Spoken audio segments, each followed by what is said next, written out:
चौकी वक्त की बताई ओवैसी की वजह से आफत आई। अपने साथ संभल के मुसलमानों को ले डूबे ओवैसी। एसपी ने निकाल दी पुलिस चौकी पर बवाल करने वालों की हेकड़ी। उत्तर प्रदेश का संभल पिछले साल हुई हिंसा के बाद से ही चर्चाओं में बना हुआ है। प्रशासन ने सुरक्षा व्यवस्था को और पुख्ता करने के लिए संभल के जामा मस्जिद के पास ही एक नया पुलिस पोस्ट बना रहा है। इस नए पुलिस पोस्ट को लेकर कुछ दिन से विवाद चल रहा है। जिस जमीन पर इस पोस्ट को बनाया जा रहा है उसे लेकर तरह तरह की दलीलें सामने आई थी। कहा जा रहा था कि पुलिस प्रशासन जिस जमीन पर नई पोस्ट तैयार कर रही है वो वक्फ बोर्ड की जमीन है, लेकिन अब उस जमीन को लेकर जो कागजात सामने आए हैं प्रशासन ने उसे फर्जी बताया है। क्या है पूरा मामला, चलिए बताते हैं विस्तार से। नमस्कार, आप देख रहे हैं जनतंत्र टीवी, मैं हूं आपके साथ पल्लवी सिंह। संभल जामा मस्जिद के पास एक पुलिस चौकी की जमीन को वक्फ प्रॉपर्टी बताने के दावे को प्रशासन ने गलत ठहराया है। एसपी कृष्ण बिश्नोई ने प्रेस कॉन्फ्रेंस में कहा कि इस संबंध में अज्ञात लोगों के खिलाफ मुकदमा दर्ज किया जाएगा। इस विवाद पर असुद्दीन ओवैसी ने भी बयान दिया था। उत्तर प्रदेश के संभल में शाही जामा मस्जिद के पास बनाए जा रहे पुलिस चौकी की जमीन को वक्फ प्रॉपर्टी होने का दावा करने वालों के खिलाफ मुकदमा दर्ज किया जाएगा। दावे को पुलिस और प्रशासनिक अधिकारियों ने गलत माना है।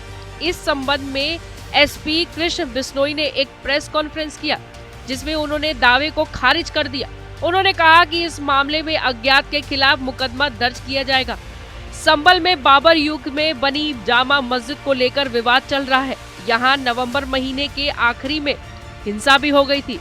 पुलिस और स्थानीय लोगों में झड़पें देखी गई थी। इसके बाद यहाँ एक पुलिस चौकी बनाने का प्रस्ताव रखा गया था। इसी चौकी की जमीन को लेकर दावे किए गए कि वक्फ की प्रॉपर्टी पर इसका निर्माण किया जा रहा है। बीते दिनों असुद्दीन ओवैसी ने भी इस तरह के दावे पर बयान दिए हैं। एसपी कृष्ण बिश्नोई ने कहा, एक डेलीगेशन के द्वारा कुछ कागज भी दिखाए गए थे और उन कागज की जांच पड़ताल की गई। उसे जांच पड़ताल के दौरान कोई भी डॉक्यूमेंट रजिस्टर्ड होने की बात प्रकाश में नहीं आई है। अगर इस तरह से देखा जाए तो संभल कोतवाली भी वक्फ की जमीन का ही पार्ट होगा।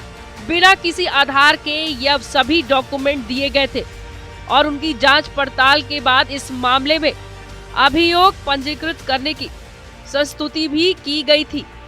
एसपी ने कहा, मामले में अज्ञात के खिलाफ संभल कोतवाली में अभियोग पंजीकृत किया जा रहा है। इसके अलावा पूरे जिले में इसका उल्लंघन किया जा रहा है और जहां भी इस तरह की उलझन सामने आएगी उसके खिलाफ सख्त कार्यवाही की जाएगी।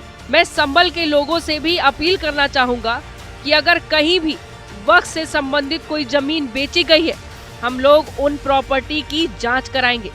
प्रधानमंत्री नरेंद्र मोदी हाल ही में कुवैत दौरे पर गए थे, जहां उन्हें यहां के सर्वोत्तम सम्मान से सम्मानित किया गया था और वह कुवैत के शेख से गले मिलते नजर आए थे। इस पर असुद्दीन ओवैसी ने कहा कि क्या प्रधानमंत्री कुवैत के शेख को ये दिखा सकते हैं कि संभल में मस्जिद के पास पुलिस आउटपोस्ट का निर्माण वक्फ की जमीन पर किया जा रहा है।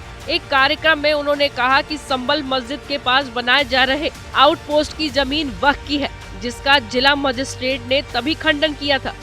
असुद्दीन ओवैसी ने एक एक्स पोस्ट में कहा था, संभल की जामा मस्जिद के पास जो पुलिस चौकी बनाई जा रही है वह वक्फ की जमीन पर है, जैसे कि रिकॉर्ड में दर्ज है। इसके अलावा प्राचीन स्मारक अधिनियम के तहत संरक्षित स्मारकों के पास निर्माण कार्य प्रतिबंधित है। नरेंद्र मोदी और योगी आदित्यनाथ संभल में खतरनाक माहौल बनाने के जिम्मेदार है। शाही जामा मस्जिद के पास कोट पूर्वी इलाके में मुगल काल की मस्जिद के पास पुलिस चौकी का निर्माण के लिए 28 दिसंबर को एक औपचारिक भूमि पूजन किया गया था। संभल के डीएम राजेंद्र पेसिया ने दावे को खारिज करते हुए कहा कि पुलिस चौकी की जमीन वक्फ की है। इस दावे के लिए कोई भी वैध दस्तावेज के साथ सामने नहीं आया। वक्फ बोर्ड दिन प्रतिदिन जहां चाहे वहां अपना दावा ठोक देता है। ये तो गनीमत है कि देश में न्याय व्यवस्था है और आम नागरिक भी जागरूक है, नहीं तो पूरा भारत ही वक्फ की प्रॉपर्टी घोषित होता। वक्फ बोर्ड और उससे जुड़ी दौलत लगातार चर्चा में है। संबंध पिछले काफी समय से सियासत का मुद्दा बना हुआ है। वक्त की एंट्री के बाद अब ये सियासत और गर्मा गया है। वक्त की एंट्री के बाद अब क्या क्या देखने को मिलेगा संभल की सियासत में, ये तो आने वाला समय ही बताएगा। तब तक के लिए हमें इजाजत दीजिए, फिर मिलेंगे एक नई कहानी के साथ। तब तक के लिए नमस्कार।